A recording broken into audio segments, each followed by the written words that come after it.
Alright gang, we're back here with a community cast. W Badger 13 has sent in a great battle here between the mighty Dawi and the Greenskins. Using the lovely, let me just zoom in on him here, TEEF ROBBAS. In fact, that was part of his description saying, hey, I think this will be fun because not many people use the TEEF ROBBAS in competitive play. They are anti-infantry, they are very fast, they do have a vanguard deployment. The weapon strength, though, is really not much to write home about, 24, but I'm interested to see how this game kind of plays out. It's always fun to see a not very popular unit of renown being used. Let's get it on over here. Oh, there we go. That camera just all sped up on me fast. We do have some orc boar chariots, which are going to be very, very, very vicious against dwarves. They have a hard time dealing with the stickiness of boar chariots. A nice strong line of black orcs, and a very uncommon choice here is the Crimson Killers. Usually people don't choose these as they get focused down almost immediately. But in the backline, we've got some Night Goblin Archers, the Warlord's Boys, which are great because they are sundering of armor. So they'll help out with a lot of those pesky, heavy armored dwarves. We also have Wurzog as a general. Always a solid choice. His Wog ability and the fact that he is a shaman and a savage orc no less is great because he does have all the benefits of being a savage orc and a shaman at the same time. But of course we can't forget the other boys in the band, the most popular of all of the Greenskin Archer units, probably one of the most popular Greenskin unit period, the Rusty Aurors. So we do have that all squared away. Moving over into the back, we have the Hammer of Gork as well. The dwarves here have a pretty awesome army as well. You know, a very standard kind of dwarf army. You do have some Grumbling Guard in the back here with some just standard longbeards with great weapons. Those are going to be very strong against your Black Orc opponent, but he does have a standard line of Dwarf Warriors and Miners with blasting charges. And I believe he's got 2 Rune Lords. Yep. He's got Throny Ironbrow, no less. The part of the Fellowship of the Ring, as I like to call him. But he has 1 Runesmith, Belagar Iron Hammer as well. And then I think he's got some Rangers here. Yeah, some Rangers, not with great weapons, just standard Rangers, a backline of standard Slayers, and then some, 2 units of Rangers, hence the other blue cloaks I can see here.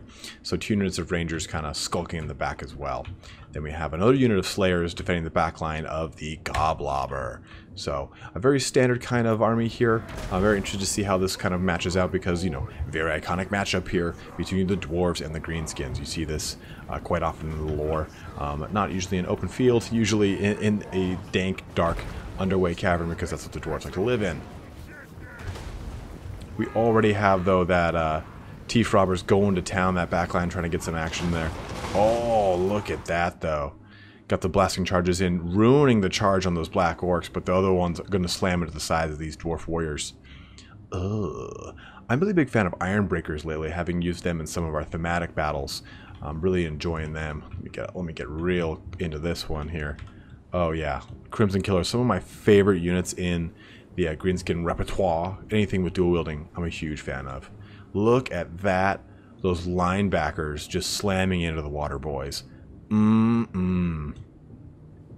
love all the like standard kind of goth, not goth, but goth markings on these guys. The black and white checkers from 40k orcs, which is the same thing in fantasy orcs as well. Bring this to fast motion. Oh man, those dwarf just punted that black orc in the face. We have another unit of Black Orcs coming in the back here, so this front line is going to start getting pretty heavy, but we do have that unit of Boar Chariots, like I was saying. That's going to do quite a bit of damage here. Oh, dude, just look at those boars just tusking through some Rangers. I'm not sure why that's the sound they made, but I'm sticking with it. Oh, man, they're right into those Miners as well. Look at those Miners just crumpling, too. They were at pretty full health, but getting ripped through by those Boar Chariots. Dwarves do historically have a hard time dealing with chariots, unless you kind of get them mucked up like this, but still.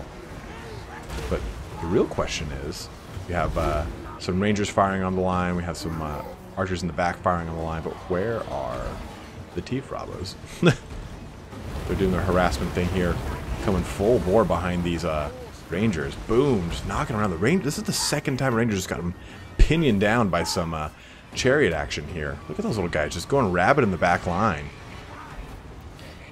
Little goblins just fucking going nuts here. Can't wait to make that sound every time I do escape and replay. It's like whenever I play World of Warcraft and you choose goblins in World of Warcraft. I'll give you gold! Oh man, but already the Grumbling Guard is fleeing, the miners are fleeing, the WOG is kicked off. Oh, I'm sorry, the WOG already has kicked off. Oh, Effigy to Git was going, that was what it was.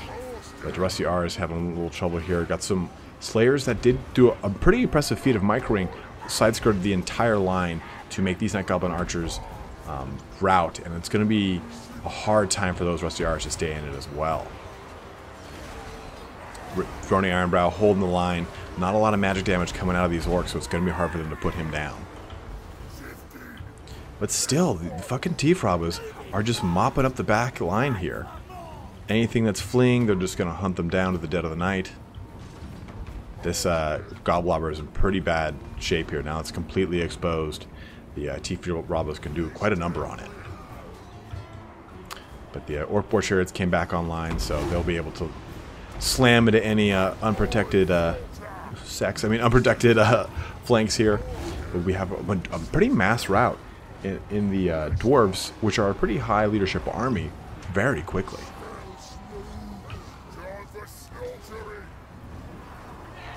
I didn't even catch when Belagard. Oh, I was gonna say I didn't even catch when Belagard died, but he is still alive and kicking. Throny though on his last leg at the Runesmith, about to crumple over there, or fleeing for his life, and Belagard fights for dear life, surrounded by his last Slayers, kicking off some Black Orcs here. The front line of the Greenskins still very much intact, very much in charge here. We got a massive horde. Those scuttlers too, jeez. TEEF ROBBAS still online in the back there, but these are some Rangers coming back to scare away Wurzog. Hammer of Gork still throwing some death around, knocking in some Dwarf Warriors. Dwarf Warriors trying to come over here to help out the mighty Belagard as he squares off what's left of these Black Orcs.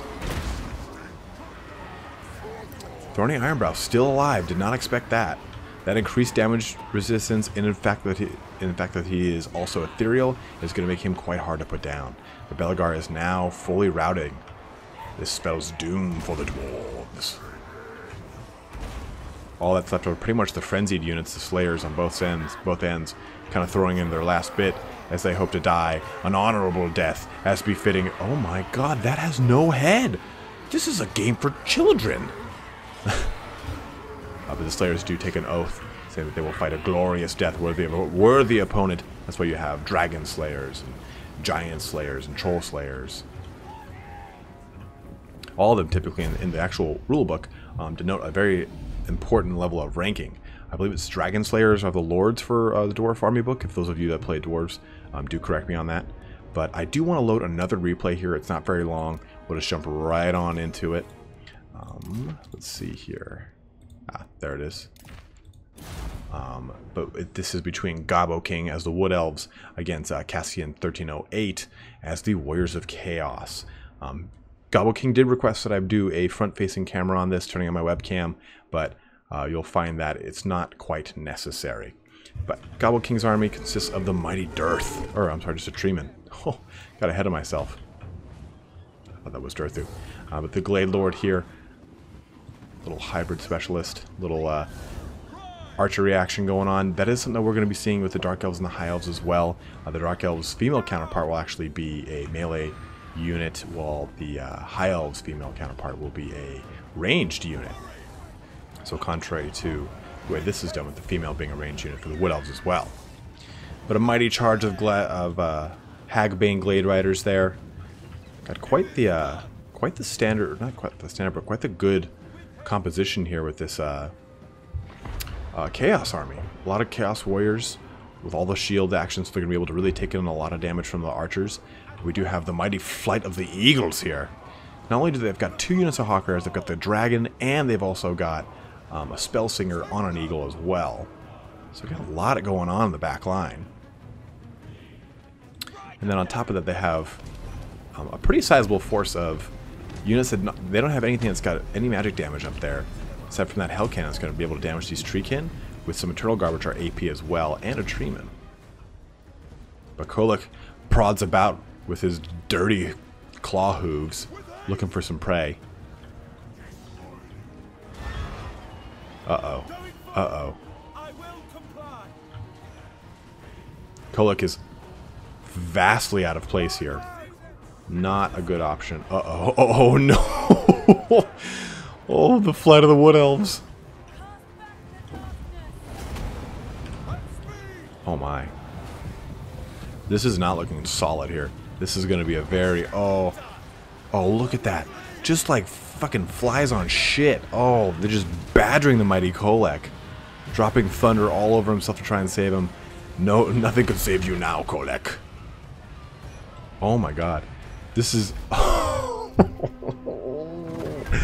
What a trollish game. No wonder Gobbo wanted me to do a front-facing one. I just saw that it was like 2 minutes long, and I was like, I wonder what happens in this. I'll just save it for the actual cast to see what happens. Oh, man. Oh. So, probably the quickest game I've ever seen, but it's obvious here that Cassian did bow out after losing Kolek in that regard. I would do the exact same. I've gotten frustrated quite a few times playing online. But that's pretty much it for today, guys. Just wanted to show you guys 2 big community casts that I've been getting. Do send more stuff my way. I've got some more action that I want to put up, some Purple Sun usage that I want to showcase. I do have some videos from the stream I'm going to be putting up because I did had a couple good 2v2 subscriber cockfight was really good. I'll be putting that up separately, and we also had a really good game where we had a good use of certain mechanics that I wanted to showcase. It's not a very long fight. I think it's like a 2-3 minute one, but it's a good way to showcase the mechanic that happens in it. But we will have some more videos this week. Lore all abound. We do have the announcement today of the DLC coming out for Total War Warhammer 1, so I'm very excited to see what that is. It's probably going to be Norska, but who knows? Maybe not. Maybe some demons. I don't know. Speculation's all rampant all over Reddit right now. But thanks for watching here today, guys. Don't forget to leave any comments of anything that you saw in these videos. I always like to make sure I get better as a player from some of your commentary, but also that the people that did take part in these games get an idea of what they could have done better in their tactics as well. But thanks for watching here today, guys. Don't forget to send your replays in. You can find my business email in my YouTube account. Just go ahead and send them to there. Have a good one and take care.